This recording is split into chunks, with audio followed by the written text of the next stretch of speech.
Join me, 48 Hours correspondent Erin Moriarty, on my podcast, My Life of Crime, as I take on true crime investigations like no other.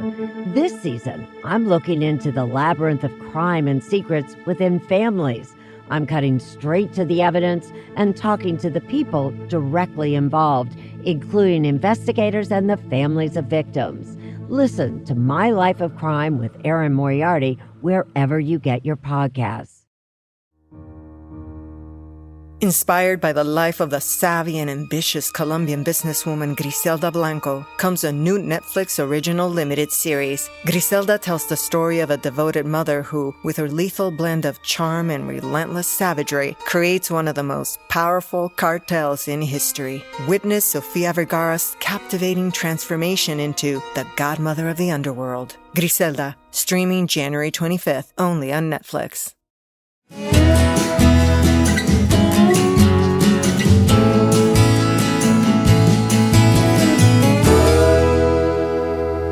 This is Central Texas Life with Ann Harder. Hey, everybody, and welcome. This is a big year for the Waco Symphony Orchestra. It is our 60th anniversary, which is a pretty exciting thing. And as part of the celebration, our wonderful Waco Symphony Council is holding its fundraiser, the Symphony of the City. And we have the two co-chairs of that, Betsy Reeder and Dr. Dianne Sawyer. Just so glad to have you here today. Happy to be here. Well, this is going to be a fun event. This is going to be April 1st in the evening. Mm-hmm. Haven't had it in 2 years? Right. It's been 3 years ago. Right. 3 years ago. Right. So, and this is pretty important for the symphony. Definitely. It's our major fundraiser this year. Yes. Everything made goes directly to support the Waco Symphony. And that means paying those wonderful orchestra members to play. And that's right. All the way down the line. Symphony of the City, though, is as a fundraising event, is relatively new, isn't it? Yes. This is only our fourth one that we've had. And tell me what the format of this is. We have 3 beautiful homes in Badger Ranch, stunning homes. Luckily, this year they are very close to each other, so there will be no transporting from house to house, which you've had in the past. And at 2 of the homes, the guests will all be divided in half. And so we have like House A and House B, and they're there for an hour, and then they switch. Swap, yeah. And then, luckily, our final home, Home C, is very large, and so everyone will meet for the final dessert and champagne party. Yeah. Well, it's really a very fun event, and you've got music, you've got all kinds of fun things happening at the homes, too. Right. We'll have music at each home, and then at the end we will have auction, and we will also have a wine pool. We have several silent auction items. Right. The wine pool we hope to have right now, we're working on it, but 100 bottles, mm-hmm. and for $20, you pull a cork that has a number on it, and it corresponds with a bottle of wine that you get. So and it's going to be worth $20, at least $20, maybe more. Oh yes, we've got several really good wines. Yeah, that have been donated. Yes. Well, you do have a lot of support in this. I mean, let's talk a little bit about your involvement with the symphony. Betsy, let's start with you. Yes. You've been in Waco a long time, recently we come moved here? to Waco in 1999 from San Antonio, and we were involved with the symphony there. My mother worked for the symphony office, in fact. Really? And I have absolutely no musical ability whatsoever, but had always enjoyed and taken our daughter to the symphony and that type of thing. And so when we moved here, when you move, you're kind of looking around for things to get involved in, and it just seemed a natural thing to get involved with the symphony. And I was really so pleased to find out what an incredible symphony we do have for such a small town. And so over the years, was involved. And then in 2010, 2011, I was the president of the council. And and it's a great way to meet some really nice people too that have are involved in the community. A shared interest Yes, in exactly. symphonic music. And just there's still, I think, some confusion about the role of the Symphony Council as opposed to the Waco Symphony Association, which is a different board of directors that kind of oversees the symphony itself. The Symphony Council is sort of a fundraising arm, but it's more than that. Right, Dianne? Tell me a little bit about your involvement. I know you've done just about every job that can be done, and you're still working all the time.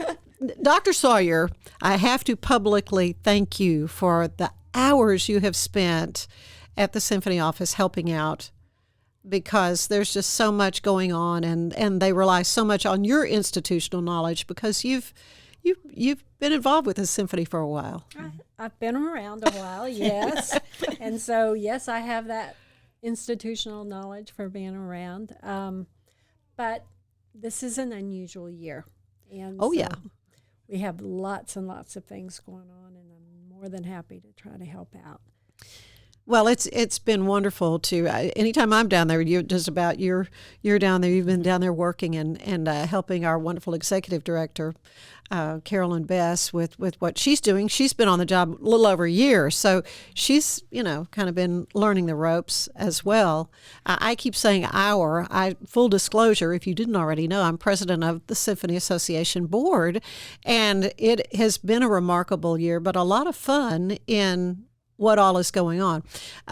The Symphony Council, though, has always been, or for many years, has certainly been the driving force behind the children's concert series. Definitely. Which is a passion of mine for many years. Well, you've always done a wonderful job of narrating and helping out with that. Well, to see these children, 6,000 kids over the course of the morning at Baylor, at Waco Hall, they bring in an army of school buses that look like sardines lined up in front of Waco Hall, and all these kids, 2,000 of them, for 3 different concerts during the day. The Children's Symphony, it's usually in the fall. Mm-hmm. And you Symphony Council ladies do that. I mean, it's just remarkable to me how you're able to run it like a military operation.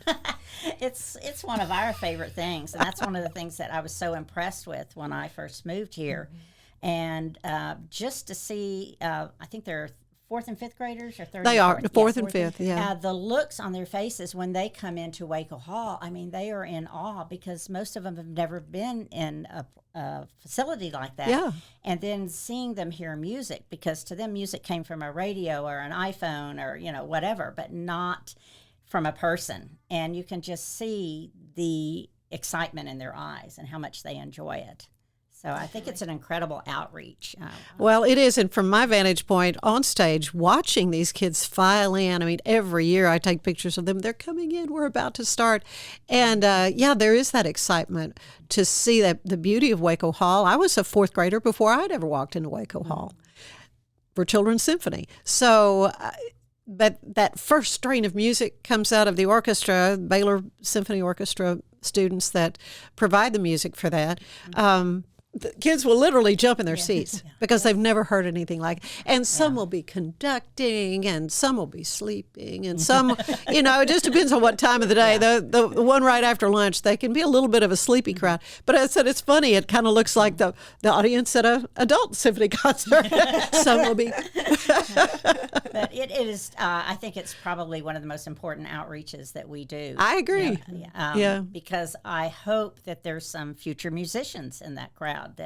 And there have been, I can guarantee you. Really good. Yeah, I have heard over the years, yes. Yeah, I heard from one mother that I talked to after the fact, and she said after the symphony, her child wanted piano lessons, which they had never asked about before. Mm-hmm. So they were really excited about that. I think music is a really good background.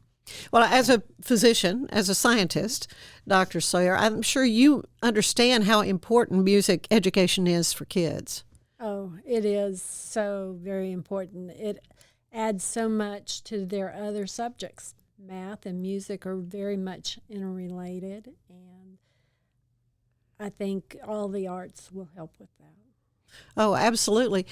Speaking of arts, we have this beautiful painting. So this is one of the items that will be at the auctioned at the Symphony of the City.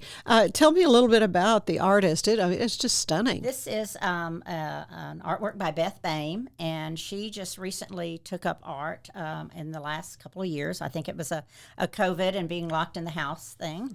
But she's incredibly talented and my has goodness. met with a lot of success.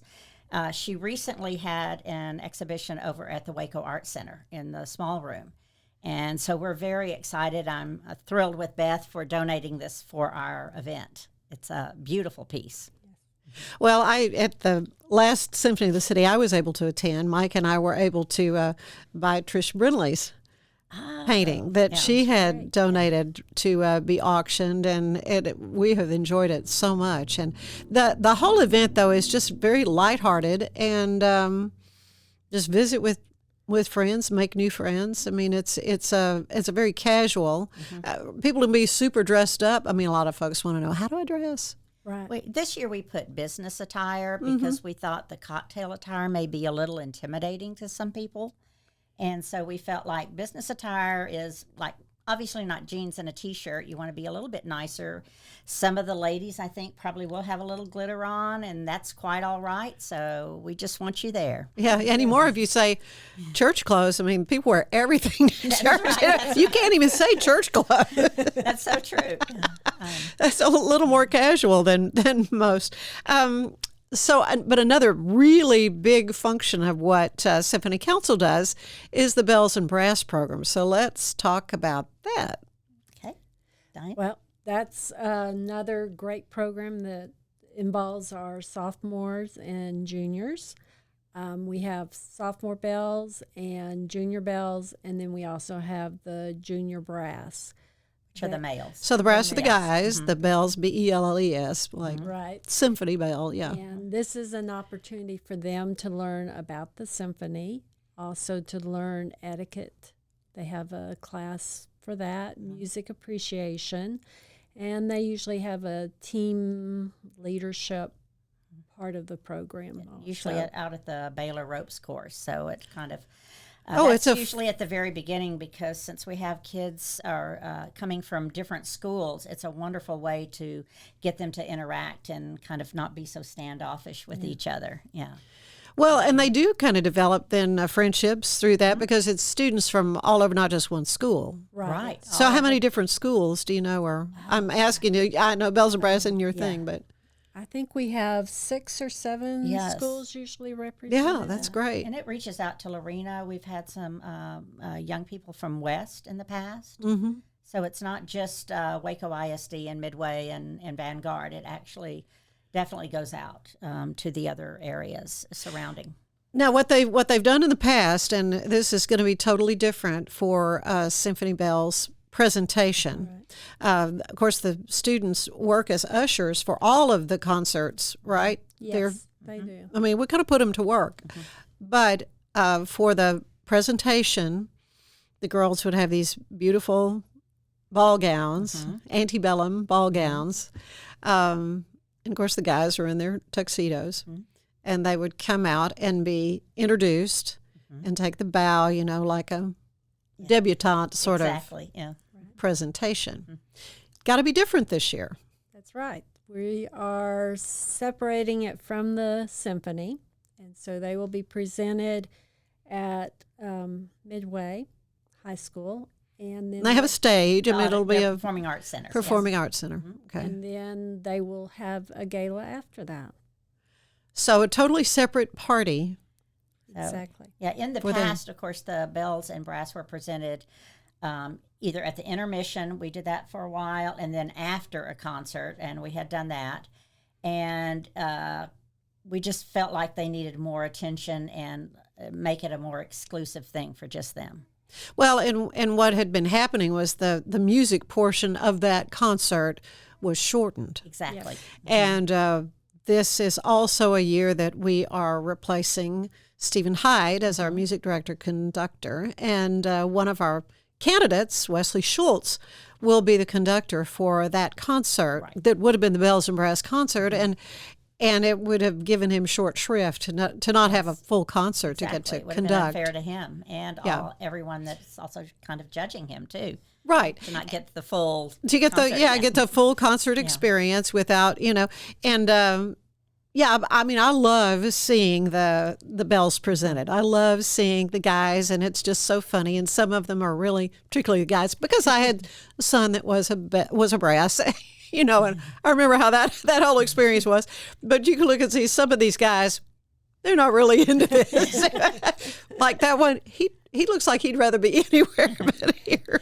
They like it because the girls are there. But they like it because the girl, and they are so lovely. And I just love it because the dresses are so pretty. So are they still going to do the antebellum dresses? Mm-hmm. Yes. Because I know there was some talk about maybe, just let them wear a formal, or like a prom dress or something. I'm not aware of that. So, but again, we're not that closely involved with the bells and brass. Yeah. Okay. The Symphony Council, about how many people do you have involved with that? I mean, you have a pretty good sized board.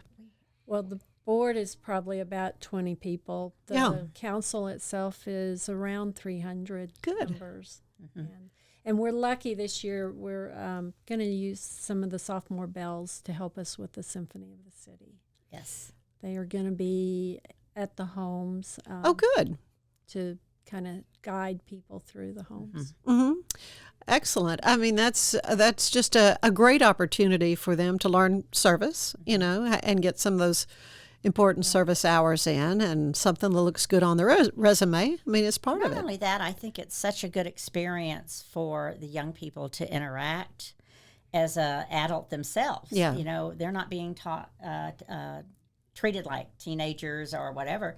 They are actually in a leadership position at the homes, helping guide and set up things. And in this case, they might be driving the golf carts to help people that aren't as mobile as others. Mm-hmm. And so they are an integral part of the whole thing, not just an add-on. Yeah. Oh yeah, and as I say, a good experience for them. Well, there's so much that both the Waco Symphony Association and especially the Waco Symphony Council do in concert, if you will, to make sure the Waco Symphony Orchestra remains a vibrant part of the community.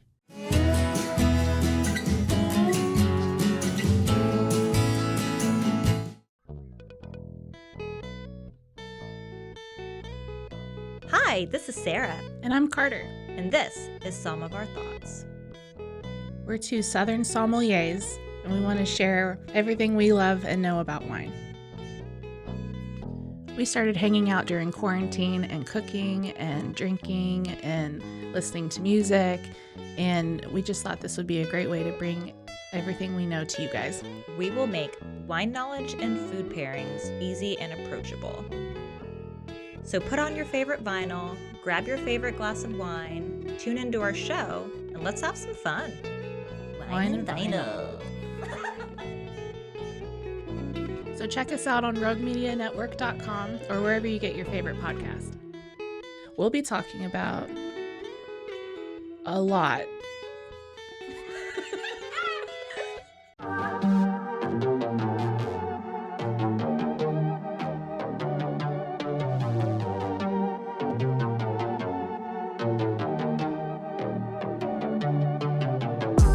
Hey y'all, I'm April. Hi, I'm Caroline. And we have a new podcast for you. What's it called, Caroline? Bloody Happy Hour. It's going to be your new favorite guilty pleasure. We're going to talk about some bloody stuff. Serial killers, true crime, rapists. Why not join us? We'll have a good time. You literally never know. I don't know what I'm going to say. Bloody Happy Hour. Apple Podcasts, Spotify, or wherever you listen to podcasts.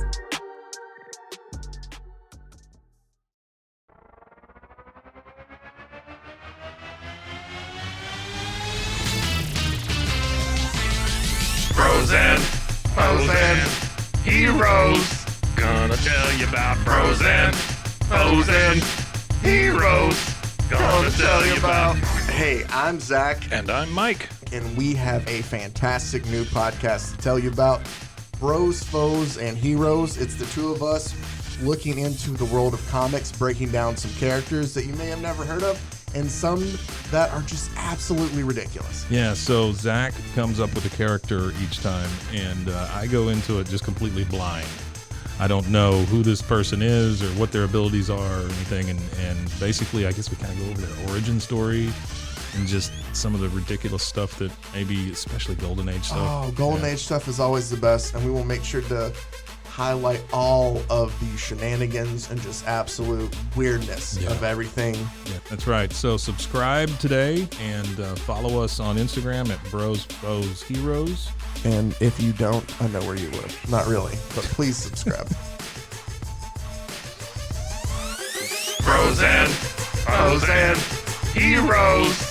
Gonna tell you about bros and heroes. Gonna tell you about.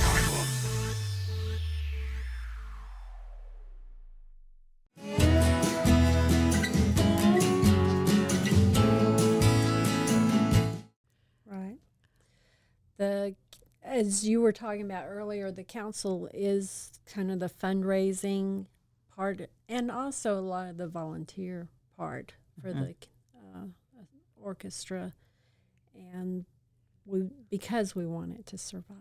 Oh, yeah. And anyone can become a member of the Symphony Council. Definitely. Correct. And, of course, we are more than happy to sell a ticket to the concert, which is coming up. What would be our bells and brass concert, but it is the Magic of Music with Wesley Schultz as the guest conductor. Will be on March 18th. Correct. I think one of the really nice things that the council also does that impressed me when I first joined was the preview parties prior to the concert, where in the past Stephen Hyde and now our conductor-elects come and discuss the music that we're going to be hearing, the background, and just kind of give you a sneak preview. And it's always interesting to me to learn so much about what the writer was thinking. I can't think of the word right now. Yeah. cut that. Yeah. Thank you. Yeah, sure. Yeah. The composer and what the composer was thinking and why he did this and at what time. Yeah. And you get all that background information, which really, when you go to the concert and hear the music, it makes it even more impressive and understandable. Yeah. Well, and that is a little bit part of the interview, not really audition, but sort of in a kind of is an audition in a way for these conductor candidates. And there were more than 100 who had applied to replace Stephen Hyde because the word is out. And what a wonderful symphony orchestra the Waco Symphony Orchestra is, and some of the stellar folks who have been here to perform, from Yo-Yo Ma to Itzhak Perlman. I mean, you can go down the line of the fabulous people. I'm sure you have been able to enjoy some of these concerts. Oh, yeah. What really sticks out in your mind over the years? Well, those two. Both those guys. But we've also had Joshua Bell and Andre Watts, and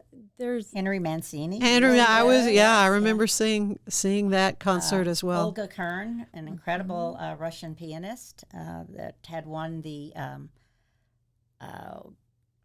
Gosh, I am drawing a total blank. Well, are you thinking? Van Cliburn. I was going to say you think of the Van Cliburn, We have competition. We usually get the Van Cliburn winner every other year, which is when the contest is held. Yeah. So that is quite a coup, I think, for Waco to have that. Well, it really has attracted some really, truly remarkable musicians who have appeared on the stage there at Waco Hall. And as a result, more than 100 people applied.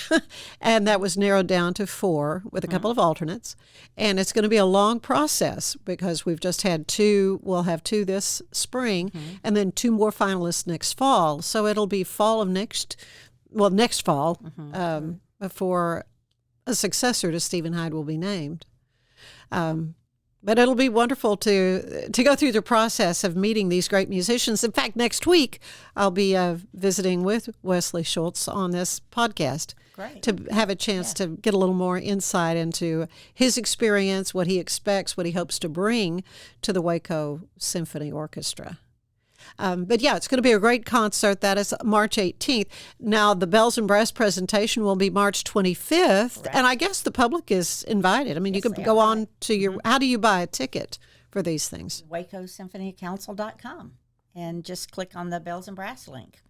Right. So there's a separate price just to come to the presentation if you want to see them being presented at Midway Performing Arts, and then a separate ticket for the gala Ridgewood dinner. Yes, gala for the at Ridgewood. Yeah, dinner, dance, music. But we really want folks to come to Symphony of the City, and so what are the? Can you tell us a little bit of the pricing of tickets? And they go to the same place to get a ticket. The basic ticket price is $225 each per person for all 3 homes and the food and the music and everything. And then there's different levels available, sponsorships that go all the way up to $5,000, and which we again, all the money goes to the symphony.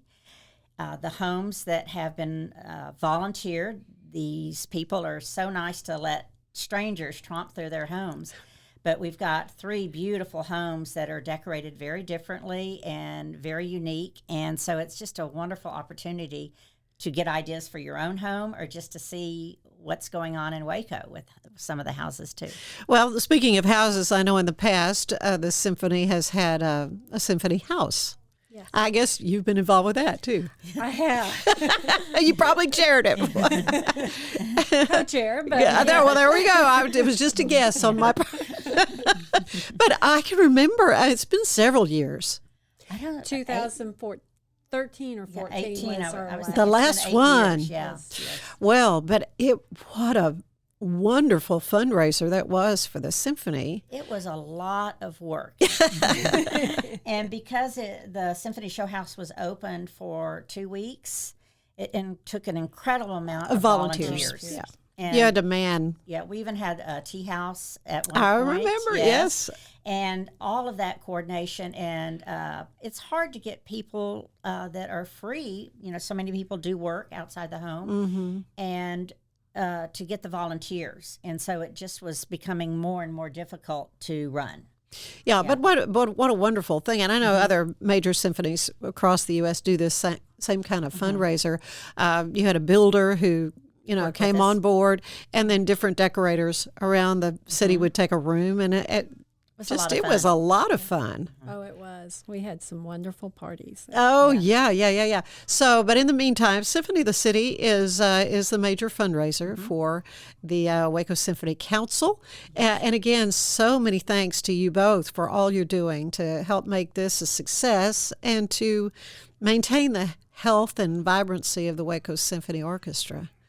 Yes. It's exciting. Well, I like to end these little visits with a little questionnaire, similar to the one the late, great James Lipton would do on Inside the Actor's Studio. Yes. Did you ever see that? Any of you ever see that? Okay. Yeah. Okay. Well, I interviewed a young woman once, and I thought, she's not going to know. She's not going to. She goes, I went to Inside the Actor's. She was a drama student in New York and was able to be in the audience 2 times. So I was shocked at that. Anyway, these are sort of kind of the questions he would ask. And I'll ask both of you. What is your favorite word? Oh, my gosh. Favorite word? Success. That's good, yeah. Mm-hmm. You have? Because there's different types of success. It's personal and professional and... Yeah. It's a feel-good word, It's a though. feel-good word, Yeah, okay. And I hope this is a successful event. Amen. Yeah. Oh, what about you, Dianne? That's a hard one. Yeah. That is. I've never thought of that one. I thought about that before. I guess progress. Well, that's good. I like to keep going forward. Mm-hmm. Amen. What is your least favorite word? Since you answered, I'll ask you first. No. I have heard that when I'm asking somebody to do something for money or whatever. Yes. Yeah.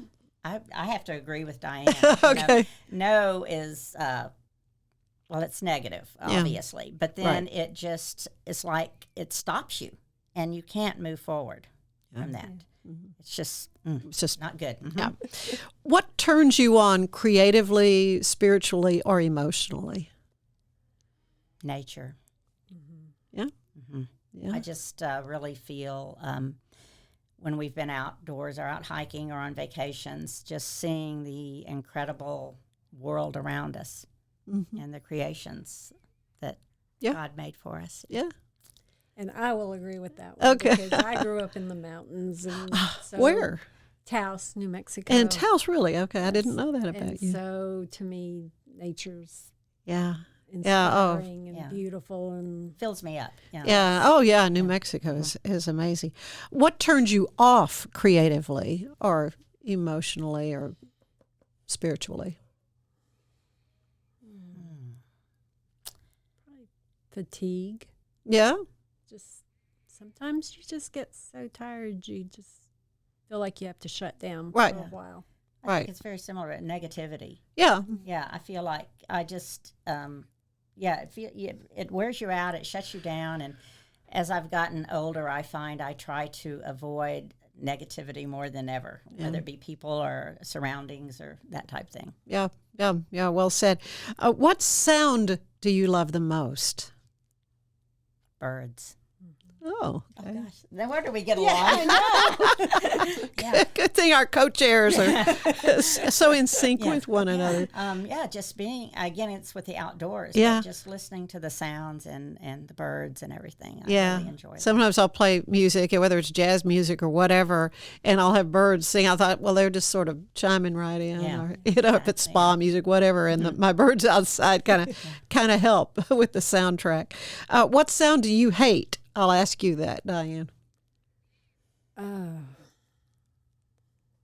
I guess the scratching across the chalkboard. There you go. Nails on a blackboard. Yes. Yeah, I've heard that. I've heard that before. I just don't like a lot of loud city noise.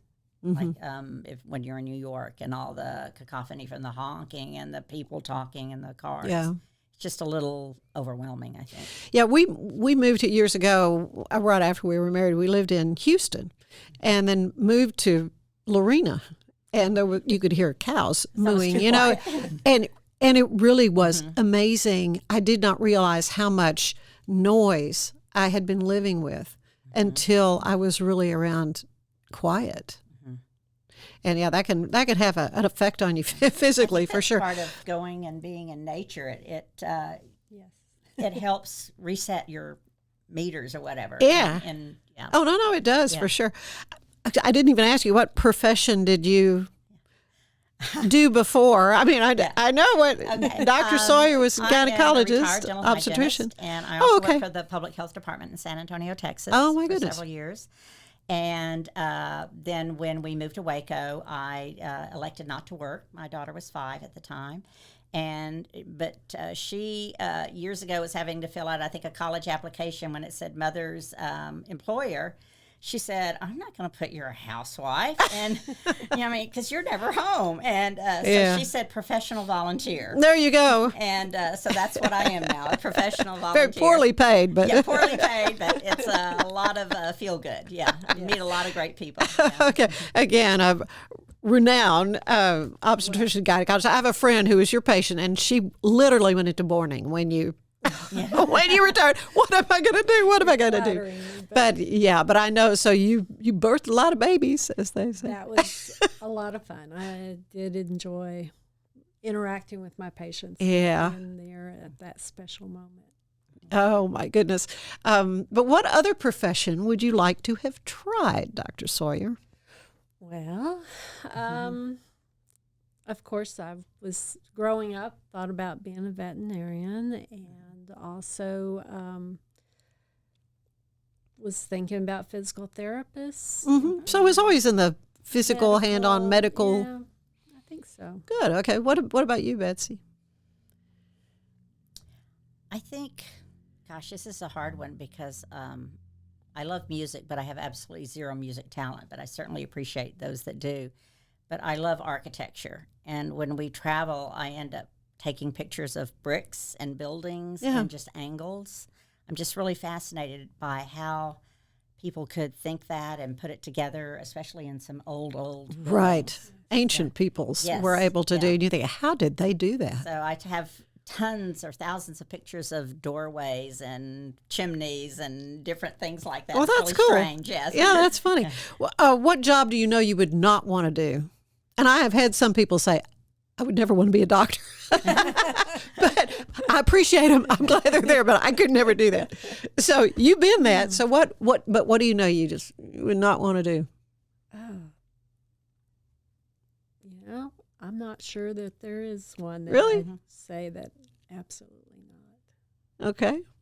I would never want to be on TV every day like you. Well, definitely. This is so out of my comfort range. So, Oh, but anyway, I would never guess that. so that is not my forte. Yeah.